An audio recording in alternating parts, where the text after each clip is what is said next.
Hi there. I'm going to read my speech from yesterday. Quan, what happened to you was wrong. And it is another lesion brought on by a country diseased. We are rightfully angry, rightfully uncompromising. And I'm sick of serving two masters. It feels wrong to tell Black people to fix themselves. They are children bought and sold from their mother Africa that have been expected to fend for themselves without their abductors' help. Many describe this country as a police state. By this, they mean that everything and everyone is policed. There is a collective will toward animosity and prejudice before one towards trust. We drive under the fear of being stopped. We walk the streets fearing being perceived as suspicious. We comport ourselves so we don't offend. The white race taught them of their lesserness, and many of them learned. Murder, drug sales, gang violence, rape, and vandalism. To some, these are considered hallmarks of the Black community.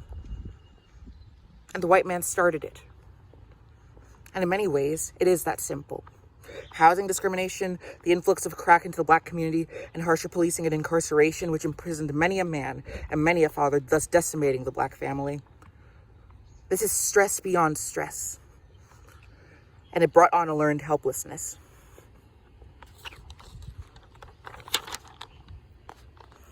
The people that governed them saw them as vermin, and they made sure that they inhabited that role. White people never had to live with that pain. It's a real bruising. Elitism never died with America's birth.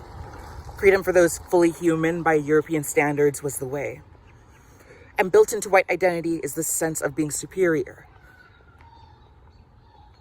This country is imperial, colonialist, and hierarchic.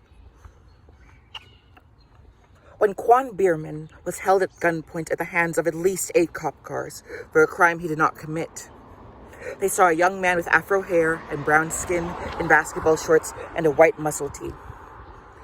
8 cop cars for someone who was not even convicted of anything and who did not have a box cutter, but was framed.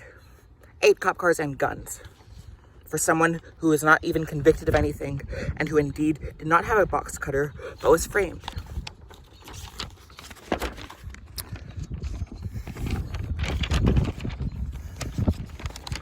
That's happening again. There's wind again, just like the last time I did this speech.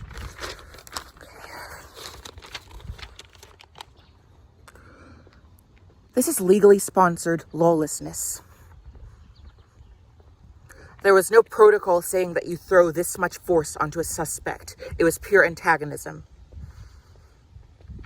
And I'm sure that the cops were trying to do their job. Stop folding. Stop it. Hold on. And I'm sure that the cops were trying to do their jobs. I'm sure that they wanted to get down to it. I'm sure that they wanted a suspect of allegedly plotting violence to be antagonized.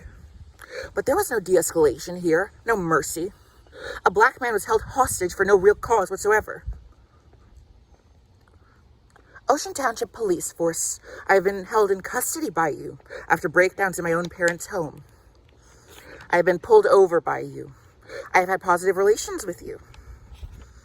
But in a town in which people claim that you are the best, whatever that means, that you stop crime and get down to things, you need to learn how this looks on your record. You have traumatized this young man. You have left him to resent you and to fear you with full legitimacy and full outranking of any respect he may have had for you. You've been unduly antagonistic and you have been racist. And the police culture in this state and in this country encourages this behavior, namely against Black Americans. Now, we have rammed that point in time and time again because it's the truth. It's just the truth that you, at least partly, deep in your collective soul, refuse to acknowledge and refuse to admit. And so we do seek restructuring, rebudgeting. We do seek defunding the police. Hold your horses. because it seems a necessarily rash gesture. So many of us feel as though you are a burden in our lives, not a benefit, not a boon.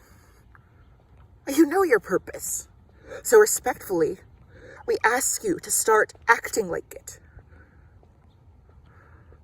What frustrates me so much is how much you get in your own way and how much you destroy the public's trust in you. You all have so much power.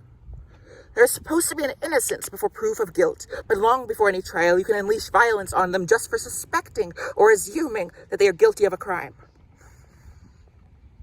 Some deserve it, I'm sure, but so many have just been disturbed by you. And you know what, if I look at it, myself included, maybe that's the point. Maybe that's the point. You still need to de-escalate. Should be preserving and protecting peace, not resentment. You see violence in the Black community and see yourselves as their victims. This is more of why so many, namely of the young, have turned away from you. 235 Black people were killed at the hands of police last year. All of them, regardless of what brought it on, were failed de-escalation and were failed maintenance of the sacredness of innocent until proven guilty. There was no opportunity of justice for these people until after their deaths. In New Jersey, we are no stranger to the police's undue arms.